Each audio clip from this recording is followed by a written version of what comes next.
मैं इस तरह से लेती हूँ कि हमारे खुश या नाखुश जो खारिज हुआ है बिल जो खारिज हुआ है उसकी मुझे मायूसी है।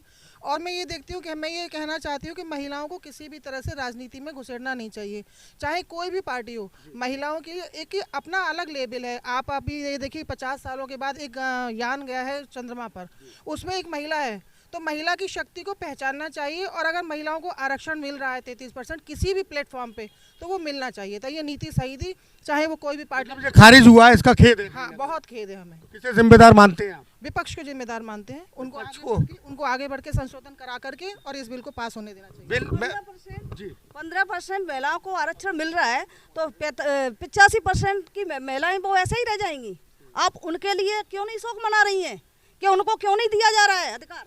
नहीं, देखिए, मैं किसी पार्टी से रिलेटेड नहीं हूँ और मैं ना इस विषय पे बात करती हूँ। मैं केवल इस विषय पे बात करने आई हूँ कि जो 33% आरक्षण आज सदन में खारिज हुआ है, इसका मुझे दुख है और ये लागू होना ही चाहिए। उसमें ये महिलाएं शामिल नहीं है, आप उनको अधिकार दीजिए।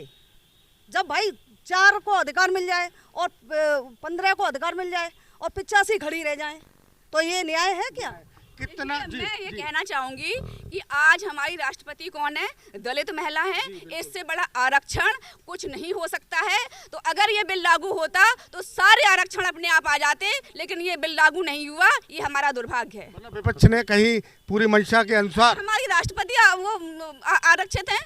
राष्ट्रपति हमारी दलित महिला है। मुझे नहीं कहना चाहिए दलित नहीं, अब वो दलित नहीं है, अब वो हमारी राष्ट्रपति है, महामहिम है। अगर वो हमारे सामने आती है तो हम चाहे पंडित हो, ठाकुर हो या ओबीसी हो या कुछ भी हो, उन्हें झुककर प्रणाम करेंगे। प्रणाम करेंगे। आपके पास आना, बिल्कुल बिल्कुल आप जी जी जी। मैम, ये मैम बोल रही हैं, दलित महिलाएं हैं। जब राम मंदिर का उद्घाटन हुआ था, उसमें उनको क्यों नहीं बुलाया गया था, बताइए? राम मंदिर के उद्घाटन में उन दलित महिलाओं को या दलित लोगों को क्यों नहीं बुलाया गया? देखिए, मुझे नहीं पता। अगर अभी वो राम मंदिर गई हैं, उन्होंने पूजा अर्चना भी की है, हो सकता है उनकी कोई प्रशासनिक मजबूरी हो। राष्ट्रपति हैं, उन्हें तमाम काम रहते हैं। अभी वो जिन जिन मंदिरों में गई हैं, अयोध्या भी गई हैं और यहाँ पे हमारे ब्रज प्रांत में मथुरा भी आई हैं, उन्होंने अंदर जा जाकर पूजा की है। हम ये नहीं कह सकते हैं और सब कुछ कह सकते हैं। और सब कुछ उन्होंने विरोधी सरकार है, जहाँ जिस मंदिर में अखिलेश जी जाते हैं उस मंदिर को धुलवाया जाता है। वो उनकी परवसी है कि उनको उस टाइम नहीं बुलाया गया, लेकिन बाद में कितने भी चले जाओ। चलिए, मैं आता हूँ आपके पास। राजीव बंसल जी, आपके पास आना चाहूँगा। आपने देखिए महिला शक्ति का तो वक्तव्य आपने सुना, अभी कुछ लोग और रह भी गए हैं। आपसे मैं जानना चाहूँगा कि 33% का महिला आरक्षण बिल तमाम तरीके से देश में महिलाओं की अगर बात करें तो पूरे तरीके से खुशी का माहौल था।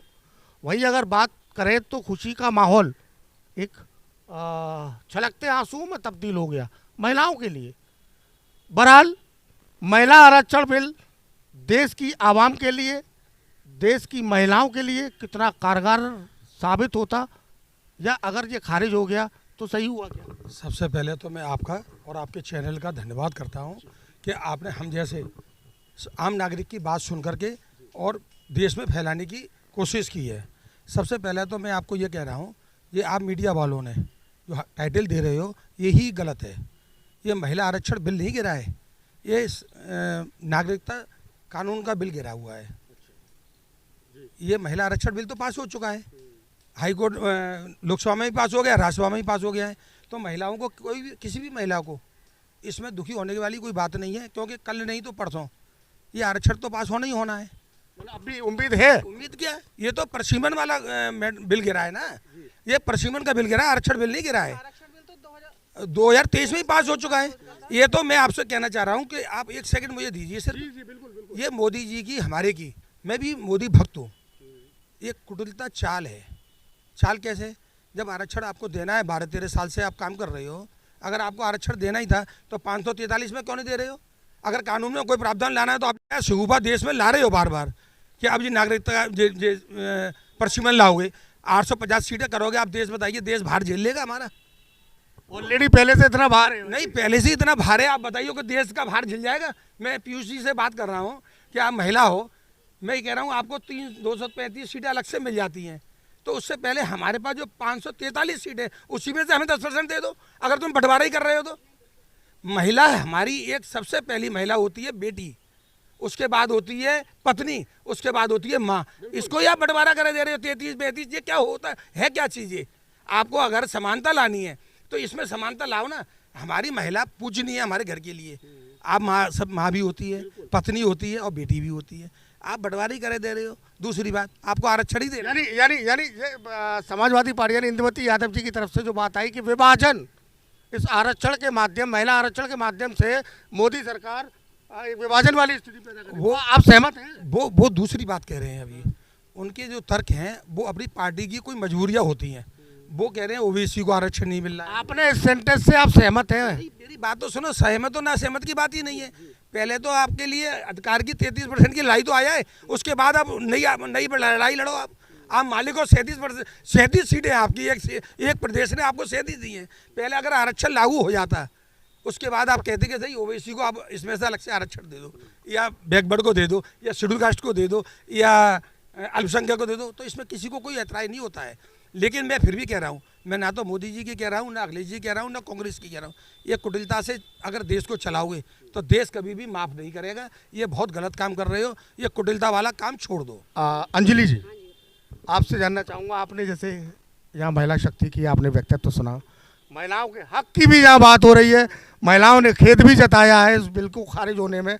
वहीं ये भी चीज़ आ रही है कि ये बिल अगर पास हो जाए तो एक विभाजन वाली प्रक्रिया अपनाई जा रही है। विभाजन वाला का मुझे नहीं मालूम, इतनी राजनीतिक मुझे नहीं आती। लेकिन मैं ये चीज़ कहना चाहूँगी, जो ये बात बताई गई है कि उन्होंने, मोदी जी ने जो ये बिल पास करने के लिए कहा, ये उन्होंने 33% लेडीज़ों के लिए कहा है। उन्होंने ये नहीं कहा ये आरक्षण की है, ये उन्होंने सभी नारियों को लिया है। उन्होंने कभी ये नहीं कहा ये दलितों वाला हिसाब है, या इतनी कहते हैं इसमें कम वर्ग वाली जाएंगे, ऐसा नहीं हो। उन्होंने सभी नारियों को वो किया। ये तो एक विभाजन वाली स्थिति अपने आप में लोग पैदा कर रहे हैं कि उनको ऐसा कर दिया, वैसा कर। दूसरी चीज़, ये राम मंदिर में कहते हैं उनको राष्ट्रपति को क्यों नहीं बुलाया गया?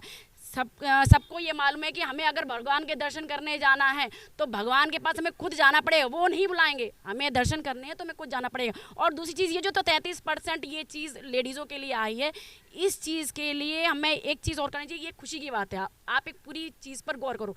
33% वाला जो ये निरस्त हुआ है, इसका मतलब ये है कि इससे भी बड़ी कोई चीज़ और होने वाली है। जो 33% है वो उस चीज़ के लायक नहीं है। नारी 50% के भी लायक है। और ये बिल दोबारा से लागू होगा, 33% नहीं 50% पे जाएगा, जिसके लिए अभी हो सकता है मोदी जी ने जो कहा है वो प्रकृति को नहीं मंजूर है। उसने एक नया नारी जब एक कहते हैं कुछ हो सकता है, इससे भी कुछ बहुत कुछ बड़ा होगा, बहुत कुछ बड़ा। 33% नहीं 50% हो सकता है, इससे भी आगे वर्ग जाए। ये कोई, और उसमें ये चीज़ नहीं होगी कि आप दलितों को वो करें। अगर जो सर्वश्रेष्ठ है, सबसे बड़ी बात, जो सर्वश्रेष्ठ, चाहे दलित हो, चाहे उपवर्ग हो, चाहे कोई भी वर्ग हो, वो आएगा। अगर आप में कैपेसिटी है, सीधी सी बात है, आप कैपेबल हो, आपके अंदर है शक्ति, तो आप करेंगे। ये तो नारी शक्ति की बात हुई है। और ये रही बात जो क्या कहते हैं व्यवसाय नहीं है या किसके पास, मुस्लिम आज भी मुस्लिम जो औरतें हैं, हर घर में आप देखना, आप फिरोजाबाद में रहते हो, हर घर में आप देखोगे चूड़ी का व्यापार चल रहा है। अलग बेरोजगार तो घर नहीं है कोई, बेरोजगार तो कोई नहीं है, सब कमा रही हैं।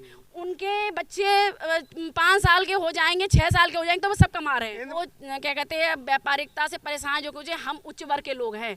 हम क्या है कि हमारे पास एक लिमिट में व्यापार होता है, हम उतना कर सकते हैं। लेकिन इन लोगों के पास क्या है, ये चूड़ी भी बना सकते हैं, ये ठेले भी लगा सकते हैं, ये सब चीज़। और आज के टाइम में आप ये देखें, किसी भी शहर में चले जाइए, दलित ही सबसे ज़्यादा व्यापारिकता में बढ़ता चला जा रहा है। और हमारा घर, दलित कहीं से कमजोर नहीं है, नहीं, ये सिर्फ एक टॉपिक है।